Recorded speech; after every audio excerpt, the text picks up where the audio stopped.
Okay, alright. Time check. 6:24. Adlaw Lunes. Tiyata karon sa may palengke ng Pasig. Nakuha yung palengke Pasig eh. Ako kayo palengke Pasig. Okay, dito kami sa may palengke ng Pasig. Bibigyan kami ni Insan Eric ng pambili ng dila. Yan daw ang... Anong gagawin sa dila? Sugba. Sugba. Sa Tagalog, ito na ng ihaw. Ihaw. Sugba ang dila sa... Grabe mga koys. Sobrang laki ng palengke ng Pasig. Dito na ako nakakita. Dito naman sa gitna, isdaan. Talagang sobrang laki ng palengke. Ito ngayon, nag-request tayo ng dila ng baboy. Kaya nilaslas niya at tatanggalin lang yung dila. Ilang dila ba? 1 kilo. Isang dila lang? Hindi. Maragdagan natin. Gawin po halagang 400. Magkano kilo ng dila? 300. Ibase sa kilo ng laman? Iba. Mas brato-brato ang dila. Mas mura-mura sa dila.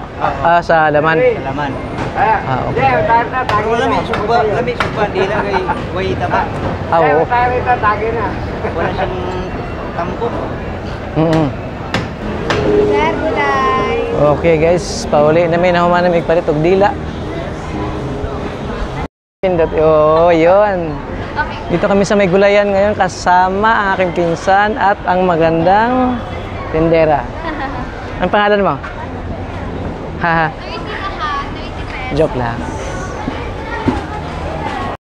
Okay, pagkagaling namin ng Pasig, sumakay kami ng jeep at bumaba kami dito. I-feature ko natin sa inyo ang malaking school ng Immaculada College ng Pasig. At sa katabi doon ang police station ng Pasig, Kaninyugan. At katapat doon ang Evergreen Cemetery. At since nandito na naman ako sa Pasig, sa Villa Uping, pagkatapos namin magluto dito sa aming biniling dila, pupunta kami sa puntod ni Manoy Doning, yung tiyuhin ko, kapatid ni Papa. Okay, at ang bilis ng pangyayari, hinugasan na ni Insan ko yung dila ng baboy at minekos-mekos, nilagyan ng asin at ready na for ihaw or sugba sa Bisaya.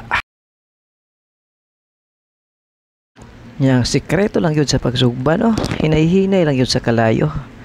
Inanay ba? Di balik hinay-hinay basta kanunay. Ana.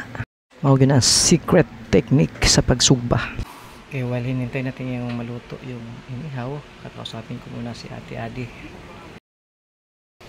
Okay, nandito tayo ngayon sa Pasig. Bagong ligo si Ate. Nakakalungkot lang kasi first time ko nagbakasyon nito or bumisita dito sa Pasig. Wala na si Manoy, yung tiyuhin ko. That's life. Importante. Una-unahan lang. Ano talaga?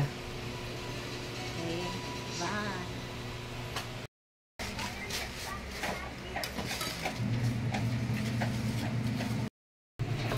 Nagsugod na.